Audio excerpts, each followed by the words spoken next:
इस्लामाबाद जे special जज central Azam Khan 6 सिफ़नि ते मुश्तमिल तकरारी ट्वीट केस में आज़म सवाती जी ज़मानत वारी दरख़्वास्त रद्द करण जो तफ़सीली फ़ैसिलो जारी कयो। लिखत वारे फ़ैसिले मूजिबि आज़म सवाती तकरारी ट्वीट केस में 26 नवंबर ते ज़मानत वारी दरख़्वास्त दाख़िल कई। तस्दीक थियल ट्विटर अकाउंट ज़रिए रियासती इदारनि ख़िलाफ़ मुहिम हलाई। स्पेशल जज सेंट्रल इस्लामाबाद आज़म खान लिखत वारे फ़ैसिले में चयो त आज़म सवाती पाक फ़ौज जे आफ़ीसरनि ख़िलाफ़ बग़ावत खे भड़काइण जी कोशिश कई। हुन रियासती इदारनि ख़िलाफ़ केतिरा ई ट्वीट्स कया।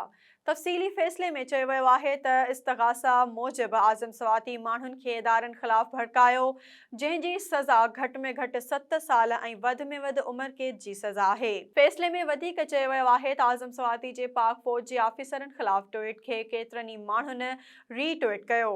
उन खां अॻु आज़म सवाती ते रियासती इदारनि ख़िलाफ़ बयान ॾियण ते केस दाख़िल कयो वियो हो।